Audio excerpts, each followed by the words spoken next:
Hey guys, welcome to the first episode of the Film Comics Explained podcast. My name is Niyat, and I'm joined here with my good friend and video editor Preston, who's a huge film buff. Preston, how you doing, my dude? Dude, I'm doing great. Thanks so much for having me on. This is going to be a blast. Absolutely, dude. Yeah. So I thought we could start with the Roland Emmerich tier list by doing like a brief biography, going through each of his films and what our thoughts were. And Emmerich was born in Stuttgart, West Germany, and began attending University of Television and Film in 1977 with the intention of studying to become a production designer. And that really shows, like, in a lot of his, in every film, the production aspect is immaculate, you know? After watching Star Wars, he instead decided to enroll in the school's film director program, which required you to create a short film as a final thesis, which he did in 1981. He wrote and directed the full-length feature, The Noah's Ark Principle, which was screened as the opening film of the 34th Berlin International Film Festival in 1984. Have you seen this one, Preston? No, I haven't. It's not the best film, but you can see him beginning to experiment with bold ideas, using miniature scale models for shots in space and huge catastrophic themes. In this in particular, it's world conflict between nations. But yeah, with a budget of 1.2 million, it was the most expensive student film ever made. I'd like to put it... I think C is probably the best place to put it. Oh yeah, this is a category here, guys. So we've got God tier A, B, C, Tommy Wiseau, which is like well-intentioned, but still failed, and disastrous, you know. Yeah. I just noticed the Tommy Wiseau tier that like it seemed like you were really thinking about putting it there, and that was that's a whole subplot. I was going to, but I don't think it's fair. It's his first film. It was a student project, and it opened at the Berlin Film Festival. So, dude, like, who else has done that for their first film? I don't think, like, just purely for the fact that he was able to execute his vision. Yeah. It's amazing in itself. So it's not a great film. If it was a little bit better, I'd probably put it up here, but not really. So we're going to leave it there. In 1985, he founded Centropolis Film Productions in partnership with his sister, producer Roland Emmerich, and directed his major film debut, a fantasy feature named Joey / Making Contact. It's got two official names depending on which country you're watching the film. Have you seen this one? I have not. Sure. I mean, a lot of these ones you probably haven't seen. Luckily, I have. This is a really strange movie. He made this, obviously, a year after the Noah's Ark Principle. And the premise is that there's this kid who develops psychic powers and uses them to stop supernatural forces that are threatening his family and friends, including a possessed ventriloquist dummy. They used to freak me out as a kid, man. It reminded me a lot of Slappy, the dummy in Goosebumps. Oh, my. Yeah. Dude, that show was fucking amazing. The books were... by Puppets R.L. Stein, but the shit. Oh my gosh. Honestly, all of that, like, Goosebumps as a kid was just, it hit differently. It's like an A24 horror film now. I'm just glad that, like, I've been able to, like, chase that dragon. You know what I mean? Those movies were so spooky when I was younger, and I swore I'd never be into horror movies. Something about ventriloquist dummies, like, or dolls that are, like, have a mind and a force of their own. Like, Chucky used to freak me out as a kid as well. But besides that like freaky aspect, which every kid would be scared about, the execution is really fucking sloppy. The premise is great, like you can see what he's going for, but the execution is it's really bad.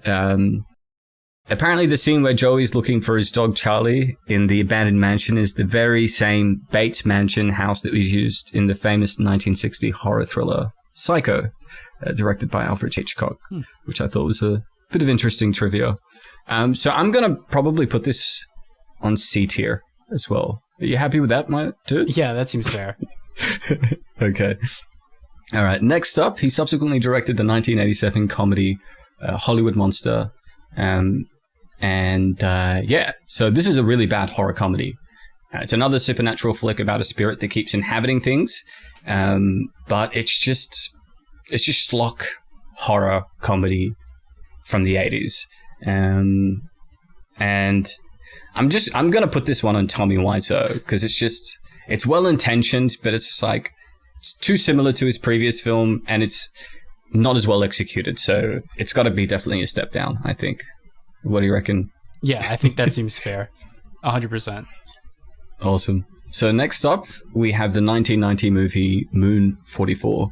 I actually have a really soft spot for Moon 44, despite its technical flaws. It's a low-budget story film that has the aesthetic of Total Recall, but like Total Recall was released after Moon 44, so Moon 44 precedes it. It follows an agent tasked with training criminals and technicians into a defense force to protect a mining station on a remote moon. So it's got very Total Recall vibes.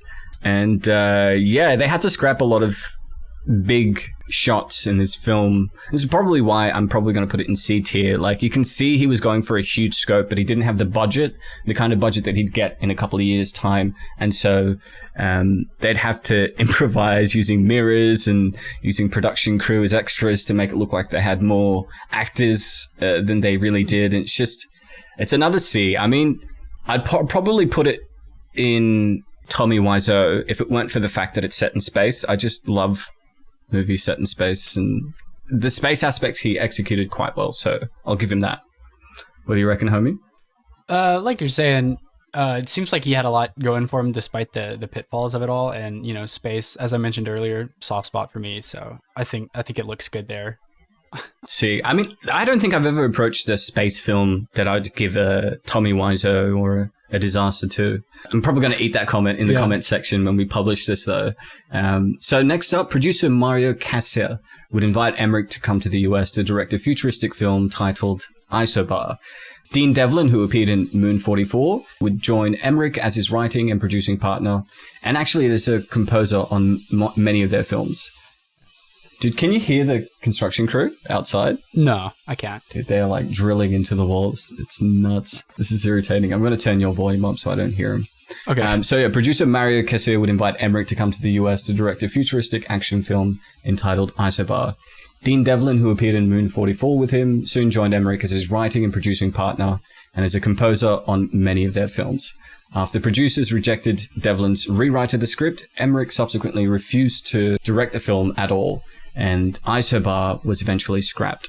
Following this, though, Emmerich was hired to replace director Andrew Davis for the action movie Universal Soldier in 1992. Have you seen this one? The Universal Soldier?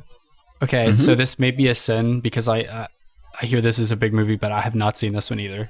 It is a film that slipped under the radar, but it's a great 90s action schlock with an original premise.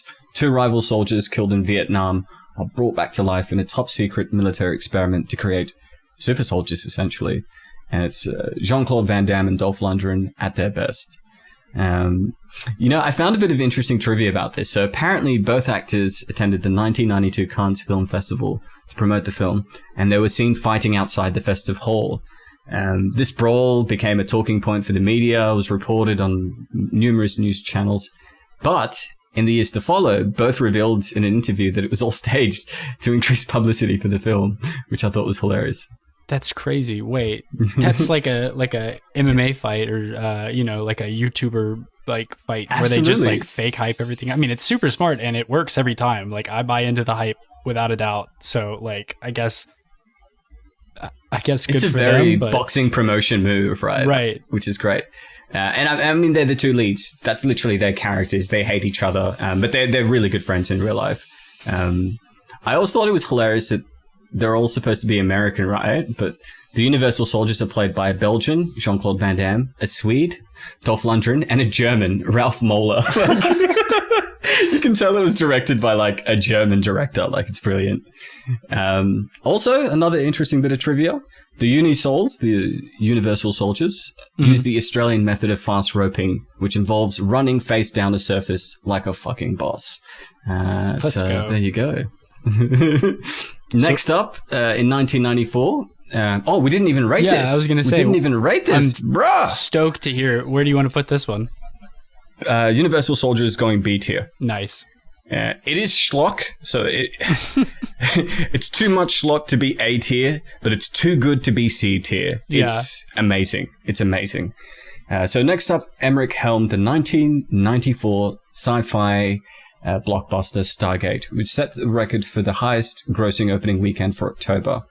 Now, have you seen this? Surely you've seen this. Dude, I know I'm stranding you here, but no, I haven't. I have not seen Stargate, but it's on my next stop. All good.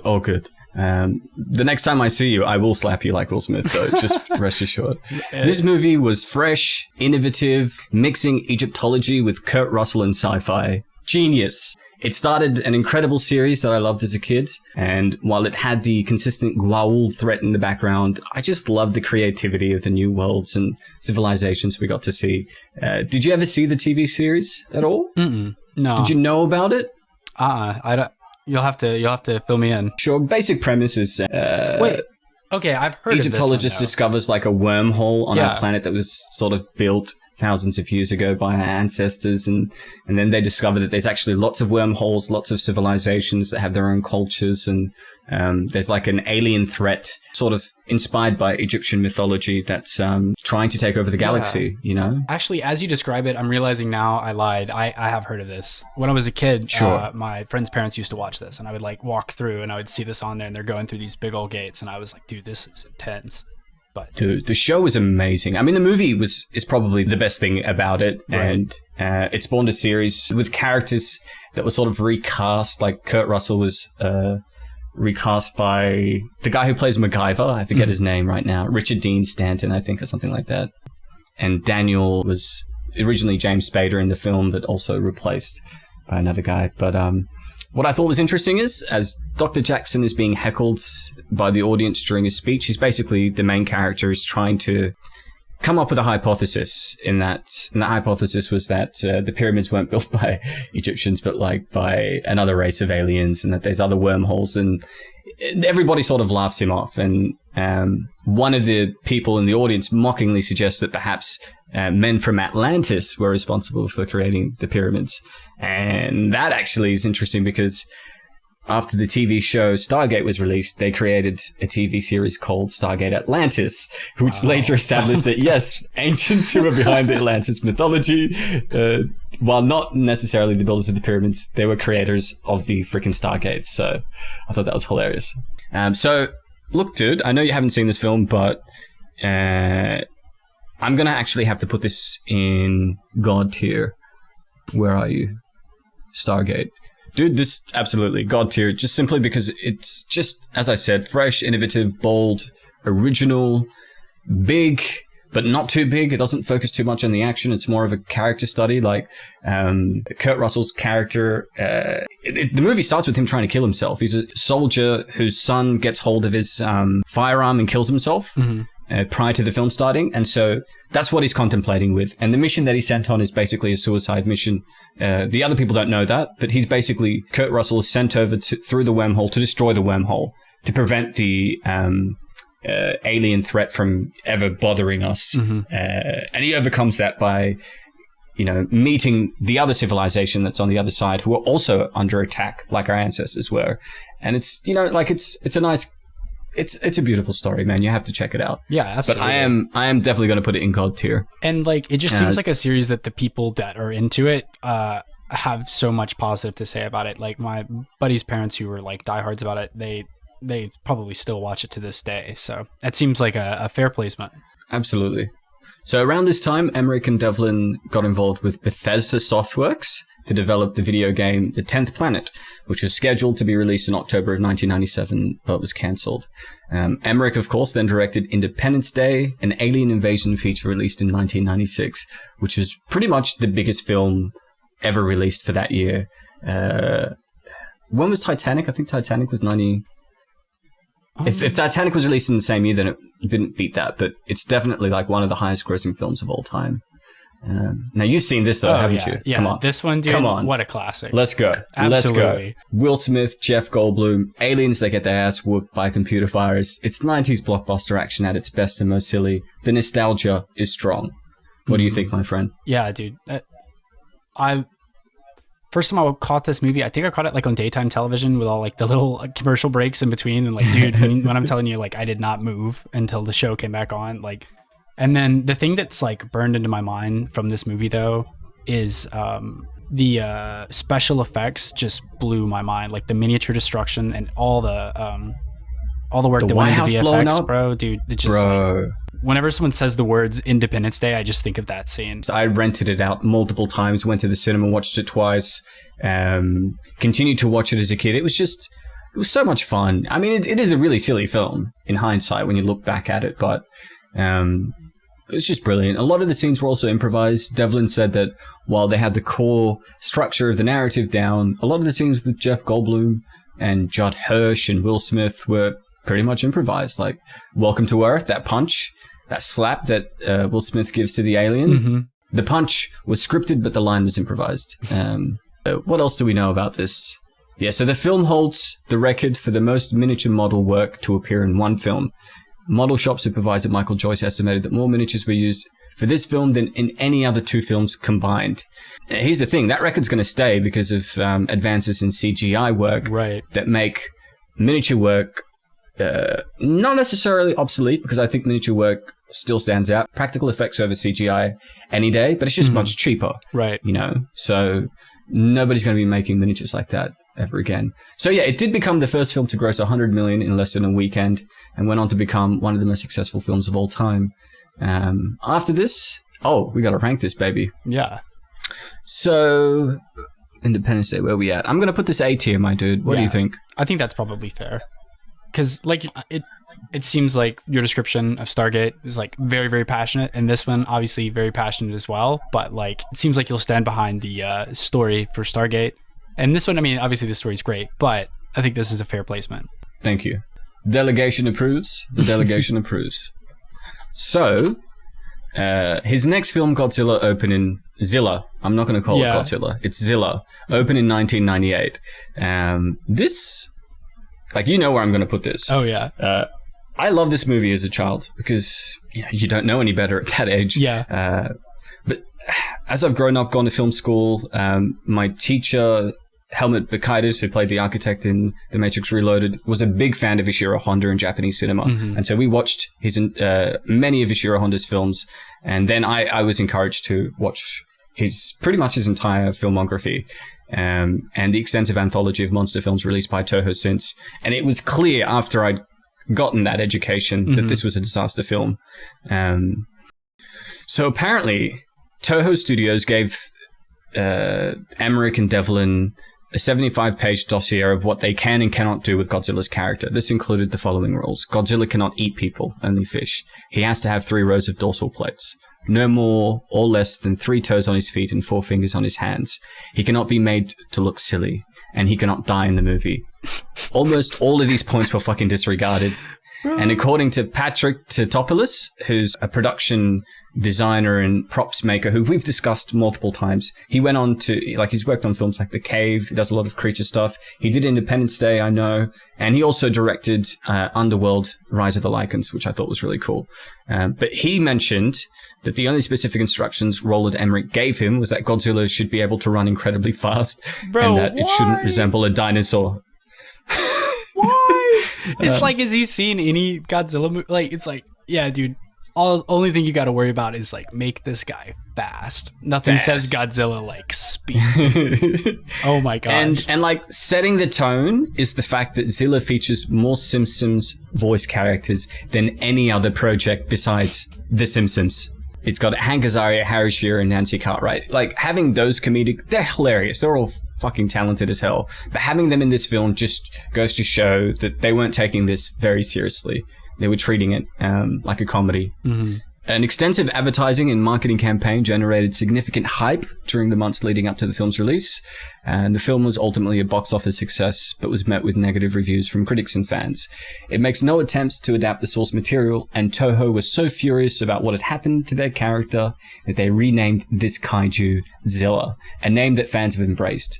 And I think they've even created like a Godzilla film in the 90s. Can't remember what it's called on the top of my head, where their Godzilla kills Zilla. So I was really hoping you were going to mention this. It's hilarious. So Let's go. It's the film Godzilla Final Wars, right?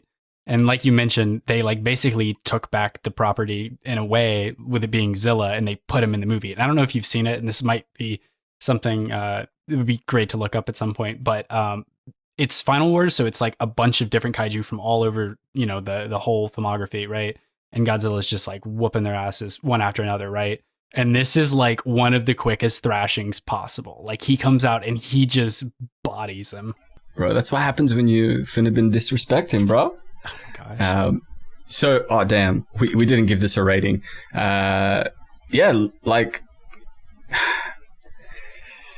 this is a disaster. It's not even Tommy Wiseau. Tommy Wiseau at least thought he was making a good film. Yeah. In his mind, he was making a masterpiece.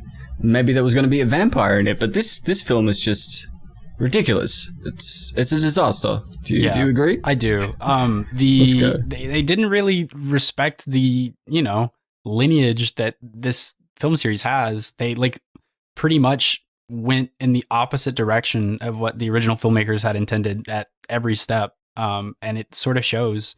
And then on top of that, like with all the rewrites, 100%.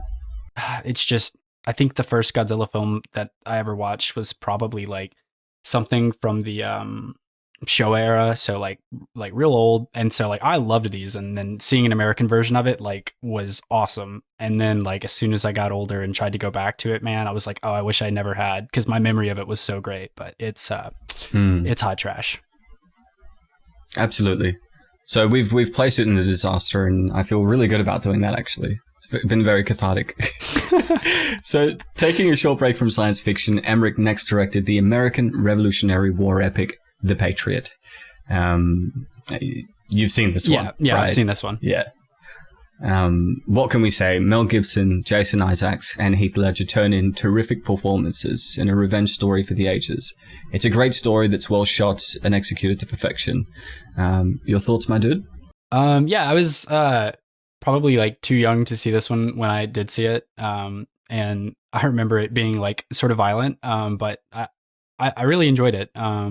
Period pieces are always fun, so I definitely enjoyed it. As far as like the critical success of it, I don't know. I may just leave that to you. But yeah, it was critically and commercially very successful. People love this film. It's often touted as Emmerich's best film for sure, and this is god tier for me. What do you think? Yeah, I mean, I'll stand behind that decision. Like I'm saying, it's been a minute, but when I watched it, I did enjoy it. So I think that seems great. Beautiful. After teaming up with new screenwriting partner Harold Closer, who obviously worked with him in Moonfall, we had a cut of him in the behind-the-scenes footage for the video that we made. Emmerich returned once again to directing a visual effects-laden adventure with 2004's blockbuster The Day After Tomorrow, a disaster film about a rapidly oncoming ice age brought upon by the effects of global warming. What did you think about this one? Yeah, I mean, it's a fun film to watch. I guess I enjoyed it, but it's not a movie that like stands out as my mind as like a super banger, I guess. For sure. Like most of Emmerich's filmography, I loved this movie when I first saw it as a kid. I was probably, I think, 12, 13. But as an adult, you realize how ridiculous the premise and resolution is. Like, it's still a unique survival film with the visuals Emmerich excels at. Right.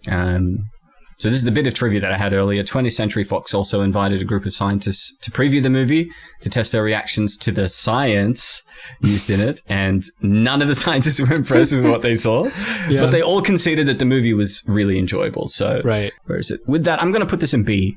I don't think it's really bad enough to be in C. It's an original film.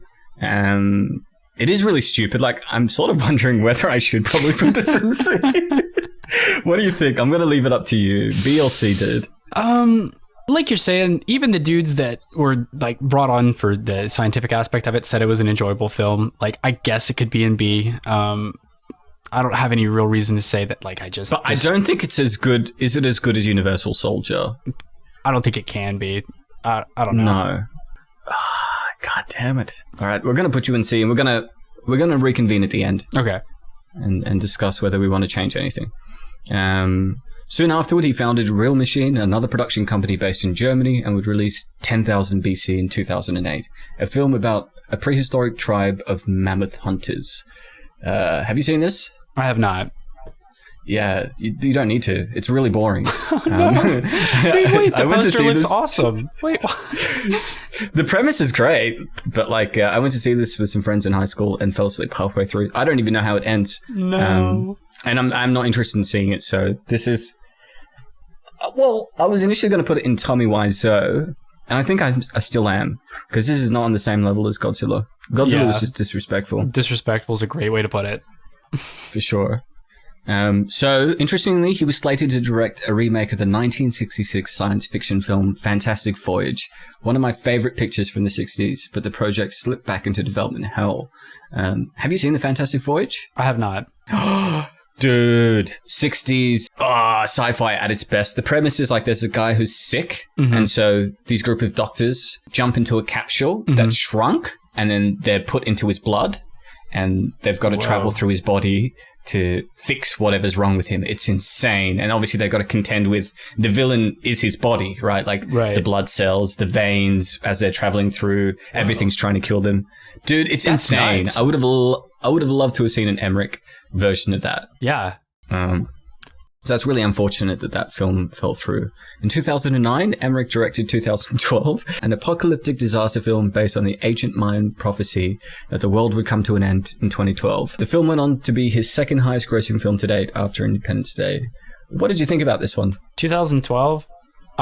Dude, for the same reasons that I enjoyed Moonfall, I enjoyed this movie, right? And for the same reasons I disliked Moonfall, I disliked this movie. I know it's not like necessarily a particularly insightful take on it, but like, dude, the visuals were insane, and also like I feel like they've aged really well. Of course, it's easy to like see stuff today and just be like, oh my gosh, like this is amazing, but like it could have been a lot worse, and it seems like they really took their time on it. And I don't know, I think that like maybe the family subplot works a little better in 2012 than it does in Moonfall. So absolutely, like, I think you care about the family. Yeah, like I think there's a lot of really neat scenes, even with like one-off characters, like the scientist who passes away, his friend who like warns him about it, and then they get hit by like the massive wave or whatever. Love that. That was really upsetting. Yeah. Yeah. The Indian guy who was literally the guy who found out what was happening, reporting about the neutrinos. His wife and like he had a kid. They had a kid as well, didn't they? They were promised like a flight out that never came. Yeah. And they had to like see the tsunami hit them. Yeah, that was really harsh. But you generally, I think where this film excels and where Moonfall doesn't is the characters, the investment in characters. It pretty much starts off in the same place with John Cusack in that he's a writer who's sort of at the end of his career. He's also doubling as a limo driver, I think. Yeah. And his life is a mess, but you care more about him. John Cusack does this thing in some of his movies where he's just eccentric, fun, but he's original. He's very endearing. He plays very likable characters, and I cared for him, cared for his wife, cared for his kids, even cared for his wife's the guy who was cooking him. Yeah, that surgeon was a nice guy. Like he was such a solid dude. I really like the Tibetan family. I like that subplot there. That was really cool. Them sneaking on board. And then the whole moral quandary of what's the fucking point of restarting humanity if we don't have any humanity in this moment? I thought something that was really odd. The film is banned in North Korea because 2012 marks the 100th anniversary of the birth of the first great leader, Il-sung Kim. Several people are actually arrested for watching pirated copies of the film. That's bizarre. I shouldn't laugh at that because those people might have been executed for real. Okay. North Korea be crazy. Yeah. It's a little bit off topic. I'm from Eritrea, which is like the North Korea of Africa. So my country be crazy. So I know like how wild it can get. Back on topic. Okay. As they fly away from Los Angeles, I love there's a shot of the Comcast sign falling into the abyss. Comcast is of course their competitor, owned by Universal Pictures. It's just like a Pepsi ad that's shitting all over Coke, It's brilliant. Apparently, in an interview with USA Today, Emmerich said that this would be his final disaster film, which was bullshit because he would go on to do Independence Day Resurgence. He just can't help himself, man. That's what he likes. What he likes. Exactly. It's just like M. Night saying, "I'm never going to do a twist." It's no like, more twist. Come on, bro. That's funny. So I'm going to have to place this in B tier. Yeah. I really enjoyed this film. And I've rewatched it multiple times. And I'm probably going to rewatch it this year. It's a solid flick, man. Oh, yeah. Well, I feel bad. Like, I want to like walk back my statement from earlier. When I say like my issues with it or like my issues in Moonfall, it's just like, some of the like point A to point B stuff is tough. But like you're mentioning the actual like plot, it seems to be stronger, like just without a doubt. It's a little bit stronger. Yeah. Well, what do you think then? C or B? Sorry, I put it in B before asking you. No, I think that's totally fine. I just was saying that like I feel like maybe I came off like I just like hated the movie, but Not at all. Not at all. better. You're just giving a clear critique of what you didn't like about the film and what you did like. So that came across really clearly. So I'm happy with placing that in B for now. Next up is his next film is Anonymous, released in 2011. It's based on the premise that Edward de Vere, the 17th Earl of Oxford, is the real author of the plays and sonnets of William Shakespeare. Yeah, like, it was really boring. I didn't care. I don't care. I went through a theatrical theatre training, and so I've heard about this rumor. I've done a few Shakespeare shows as well, so I love Shakespeare. I love his plays, but like, I don't want to see a movie about him maybe not being there. It's just like, imagine if in 100 years' time they make a movie about Stan Lee not being the real creator of Marvel. Yeah. Who's that for? Who's your audience, right, bro? like, is somebody gonna be like, I called it. This movie's for me. I knew it the whole time. Like, so this is just a goofy ass film. It's not a disaster, but it's just goofy. So Tommy Wiseau is where I'm going to place it. Any complaints? no, seems fair. Okay. Next up, in the same year, Sony purchased a pitch for Emmerich's Project Singularity, a sci-fi epic about a man composed of nanomachines, which is really cool. Originally planned for 2013, the project has since gone into development hell. I felt like that's a little bit like Upgrade. Have you seen that? I was actually thinking about that yesterday when I was writing this. The premise of that, I mean, I probably have to rewatch that film. I was really drunk when I saw it. But the premise is like a guy's body is overtaken by like AI. And it's weird. AI and like nanomachines. It's like some sort of nanomachine that makes him faster, quicker. It's really fucking cool, dude. Yeah, I remember seeing the trailer for this and being like, oh, that looks neat. And then just kind of forgetting about it. So like, if you rewatch it and you like it, remind me and then I'll check it out. Honestly, I have quite a long list of films to get back and go through after this. So we'll just put this one on that as well. At the top should be Stargate. Stargate, right? At yeah. the top is Stargate. All right, so Emmerich next directed the action thriller White House Down, which involves a terrorist attack on the White House by a paramilitary group. It's a comedy version of Olympus Has Fallen, which was released earlier that year. I did appreciate that it reminded me of 90s action movies like Die Hard, Lethal Weapon, and of course, Air Force One with Harrison Ford as the president. But my issue with this movie was it's just too predictable. It was filled with cliches. The only interesting part is... It's not even an interesting part. It's a goofy-ass scene where Jamie Foxx, playing obviously Barack Obama as the president, fires an entire submachine gun clip into a bad guy. It just looks really... It's just goofy as hell. So initially I was going to put this... Have you seen this one? I have not. Yeah, I was going to put this in B tier, but it's not really as enjoyable as those two. I much prefer Olympus Has Fallen to this. So I'm going to probably put this in C. No complaints? No, I think that seems great. That seems fine. Sure. We're just going to cruise through a few of the next ones. So he then made a movie on the Stonewall riots. Yeah, I couldn't finish this film. From what I've heard in the reviews about the rest of the film, it just continues to be slow and unfocused. So we're going to put that in Tommy Wiseau. All right. So yeah, and that was followed with the sequel to his most successful film, Independence Day Resurgence, released 20 years after the original Independence Day. Now, have you seen this one? Yes. Well, I saw part of it. Yeah, I was also going to say, look, as funny as it is to say this now, one of the main problems with this film is that it has no Will Smith. His son has the charisma of a fucking paper bag in this. And it squanders the great premise of using, alien technology to advance our civilization by literally repeating the same story as the first one. Yeah. It's just the same thing. Apparently, Will Smith was supposed to reprise his role as Captain Stephen Hiller, but Fox refused to meet his request for a $50 million salary for 2 sequels, so $25 million per film. Interestingly, that would have been a sure bet for Fox in the 90s and 2000s while he was at his box office peak. If you look at the top highest like actors and actresses that have been in blockbusters that have earned the most money, it's Samuel L., Tom Cruise, Robert Downey Jr. because of the MCU, Will Smith. There's a handful of people. Will Smith is up there. He used to be extremely bankable, but just the fact that they weren't willing to give him $25 million, it just shows that was like the start of his career sort of not being in the same position that he thought it was.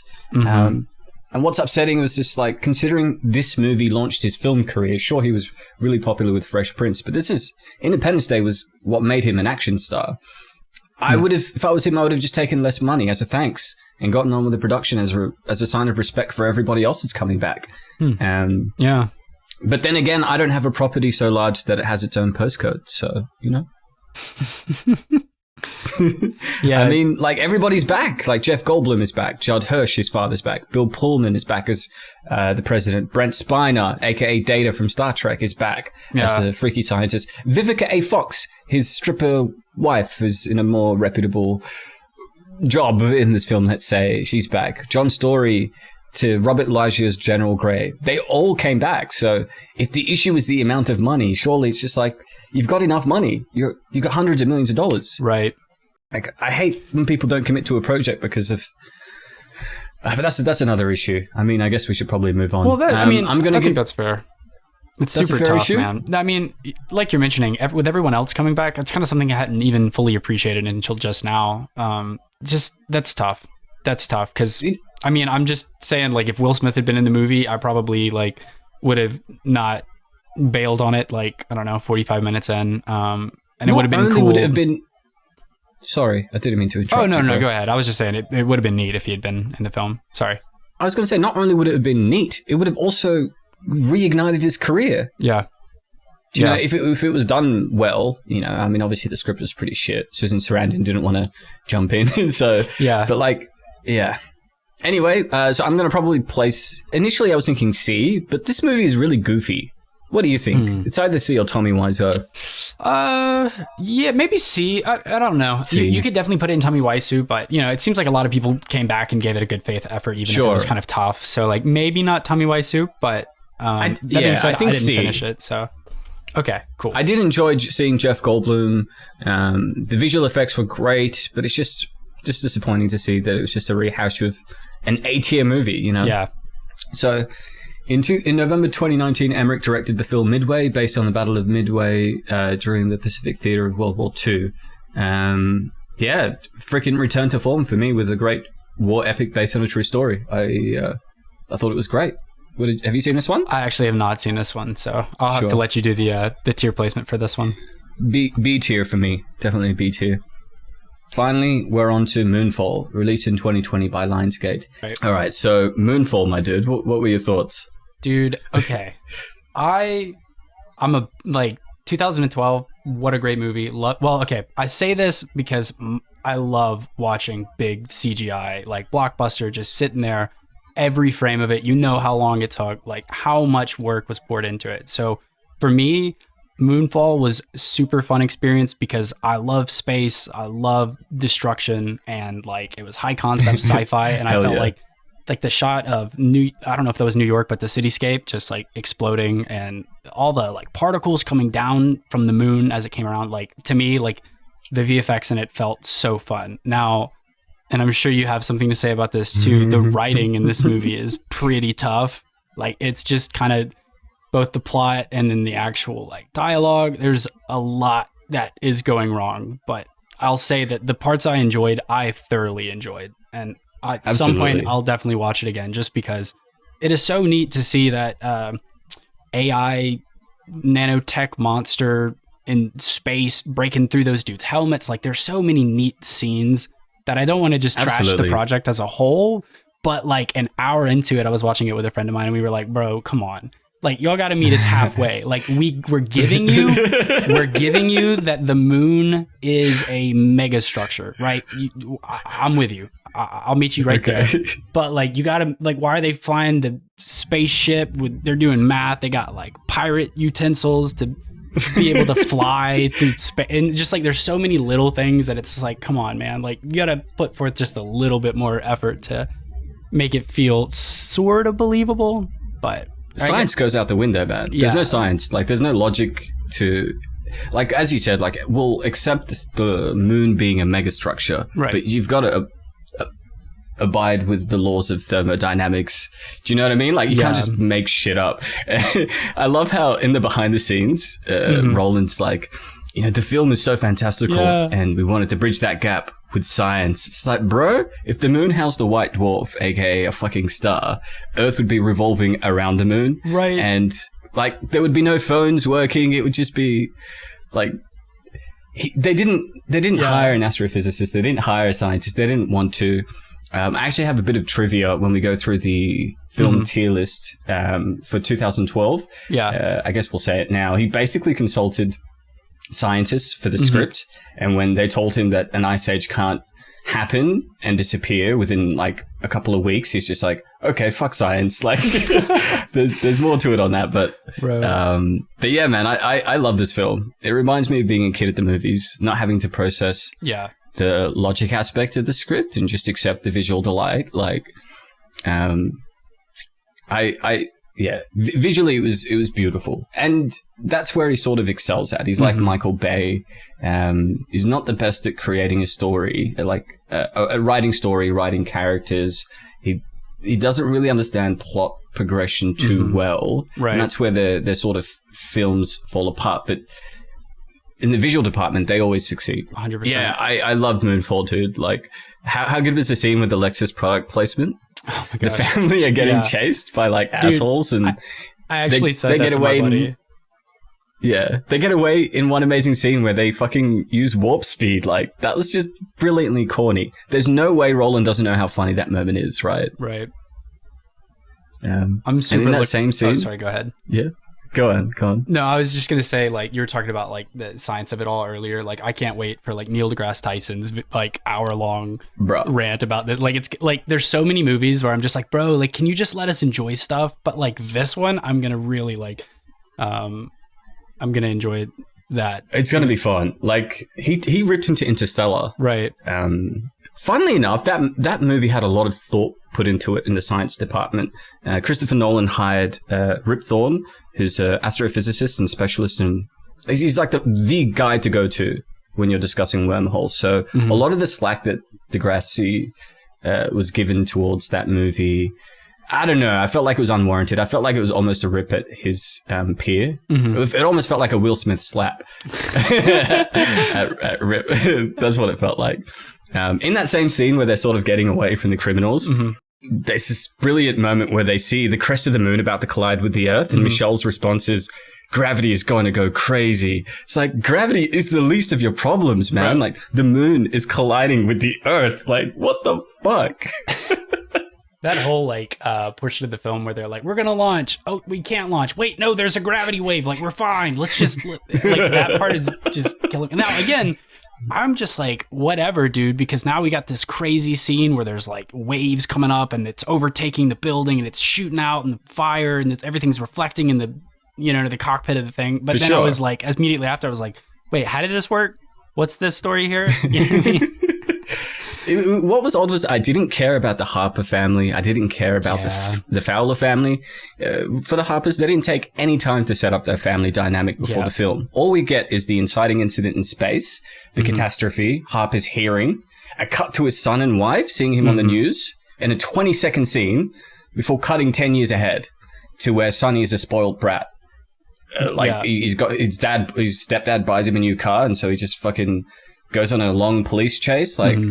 And I get the way that they were sort of setting him up to grow. His character's thrust into a position where he has to care about more than himself. Like, he's looking after young Jimmy and Michelle. But he still comes across as unlikable. Like, the story is written in a way that he's supposed to grow, but the actor, I think it's like Nicholas Plummer or something, he remains detached, cold, and unlikable throughout the film. What did you think? So, like, you know, like that part I just mentioned, they take off, now they're headed to space. I'm like, all right, man, this is where it really turns up. Like, they got the mission, it's about to happen. And then immediately they like cut back to the ground and all the kids jump in the car and they're going to head out. And I'm like, oh no, movie number 2 is starting. You know what I mean? I'm like, we're about to be cutting back to these guys like every 5 minutes. And it's going to be like, oh my gosh, there's an asteroid's coming. Like, we gotta avoid this. And then they're going to cut back and be like, oh, we're lost and there's no map quest. Like, how do you cut between these two things where like the stakes are so high on one side, on the other side, like you mentioned, we're kind of detached from these characters altogether. And it's just like, man, like, I was so sad every time they cut away from space. And I didn't want it to be that Me way. too. Like I wanted to love these kids and stuff, but as you mentioned, they're just kind of like, they just are kind of there, and they needed, you know. They got annoying every time we cut to them. Yeah, they got so annoying every time we cut to them. I was just like, no, back to space. I think that there should have been more to the AI than just it trying to bite them. Right. There was one action sequence. So there's technically 4 action sequences. There's the first one when they initially meet the entity. Fowler gets them back home. Not Fowler, freaking Harper. And then Fowler doesn't like have his back in the hearings. I mean, technically she was knocked out, so she didn't see anything. I get that. But I thought that was pretty shitty. Right. To like let your teammate down like that. Then there was the second incident where the 3 astronauts are sent up to investigate the hole, and they die. And the next incident is when they go up to investigate the moon for with the EMP bomb. They get attacked. They get inside. They get a lot of exposition dumped onto them. And then the final one is where they blow it up. It just felt like the villain was really underused. You know, a good film like this needs a really strong antagonist. And that's why I sort of loved Independence Day. Right. Because the aliens were fucking menacing. Their tech was much more... It was literally by a stroke of luck that we beat them in the end. It was that stupid computer virus thingy. Like, whatever it was. Like, we were outwitted, outmatched. We should have lost that. I guess this film has more 2012 in its veins than Independence Day, but at the same time, I felt like the villain, the threat, which was the end of the world, was much more, I don't know, much more foreboding. In 2012, you really felt like the world was going to end, right? The stakes, I felt like the stakes were so much higher. No, that's 100%. pretty much all I have to say about this film, other than the fact that we sort of uncovered that Emmerich loves to uncuck his main characters, bro. What's up with that? Yeah, dude, I noticed that like halfway through, I was like, oh my gosh, like this is like the Stepdad Chronicles, like part 2. And I just, because it stood out to me a little bit in 2012, but like I kind of was like, I was there for it. It you know, spiced things up. It's not a dynamic that's like completely unheard of. But anyways, when it happened again in this movie, I was like, bro, this dude is like, he likes this subplot like a lot, you know? It's like he's spending hundreds of millions of dollars to play out a revenge cucking fantasy. Like somebody's wronged him in the past and he's just like, he can't let it go.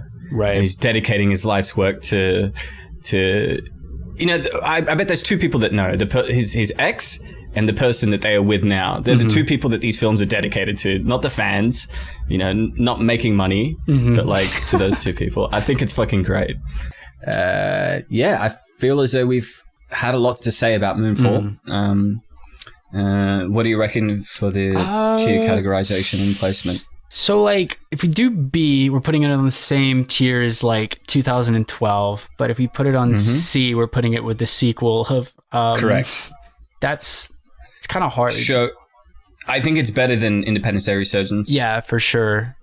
Because, I mean, there were some decisions in this movie that I did like. I mean, even though most of the plot was kind of tough, like, I had some stuff that I liked with it. And it's a beautiful movie, so... And also, this is... So, like, it's not as good as Universal. It's not as good as 2012. Actually, we should probably...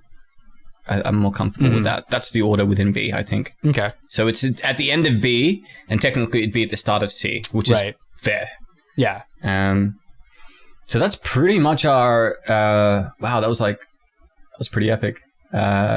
Any other thoughts on Moonfall, too? Dude, I'll say that, like, one thing I really liked about the movie, with the characters at least, was... at the end of the film, the twist where Casey ends up being the one to like sacrifice and defeat the villain or whatever. Like, even though I felt like the villain was sort of ridiculous, I did not expect them to do that. Like, I figured it would be exactly what we thought, which is the big, you know, Chad astronaut goes and saves the day and it's redemption story because like he had been like disgraced earlier and people didn't believe him. But like the fact that he was like, no, this is my, like, I'm going for it. I don't know. Maybe I'm putting all my eggs in one basket, but I was just rolling my eyes like that whole second act with how they were doing that stuff. And so it just felt really good that like, despite all the flaws of the film, I feel like they got one dub in that character. And so like... For sure. So wrapping up, according to IMDb, he's got 2 interesting projects coming up. Maya Lord, which is a story of a 16th century Spaniard, Gonzalo Guerrero, who was held captive by a Mayan tribe and eventually converts their ways and beliefs and fights for them against the Spanish. And Stargate. which I hope is not a reboot, but instead a direct continuation of the first film. I'm hoping that we get to see James Spader as Daniel Jackson, because technically at the end of that film, he stayed on that foreign planet and helped the new civilization. He's probably going to be king now. He's really, really intelligent. Kurt Russell as the original Colonel O'Neill. French Stewart from Third Rock from the Sun is actually in it as well. He's one of his lieutenants. They all survive at the end, so we don't know anything about the script. We don't know who signed on, but we do know that it's coming, so I'm really excited about that. Well, that's yeah, like you're saying, that's super exciting. Keep me posted, because I'm super curious how that develops. I'm going to have to go back and rewatch the original, but apparently that's going to be a blast. And then, if it goes well, maybe even some of the series. Hell yeah, dude. Oh, dude, I'll highlight some great episodes for you to watch. But do we have anything else that we want to discuss? I feel like we gave a very fair analysis on all these movies, and like looking back on it, you know, like the movies that I have seen from Emmerich, like I did enjoy them for one reason or another. Like, you know what I mean? It's not one of those situations where I was just like, hey, like I want my money back. I think we kind of like glossed over the films that you had seen that I hadn't, that probably didn't live up to our expectations. But I'll say that like if he drops another movie, I'll go see it. And maybe that's bad. Maybe I shouldn't reward it, but you know, like it's fun. Me too. He's one of the last few directors that doesn't really... I mean, he did do Independence Resurgence, right? Independence Day Resurgence. But that's the only sequel that he's ever done. And he did that under, like, overwhelming pressure from Fox. Because they were going to do it without him. So, yeah, I just love that there's a guy who's willing to put his money, his mouth into big, preposterous, old-fashioned blockbusters. As 100%. I said in the video, man. I love it. Exactly. But, dude... Thank you so much for joining me. This has been heaps of fun. So this will be released to everybody on Patreon, and we might be releasing a clip or two with edited visuals for the channel, but we'll keep you guys posted on that. Absolutely. I'm Niyat, and this is...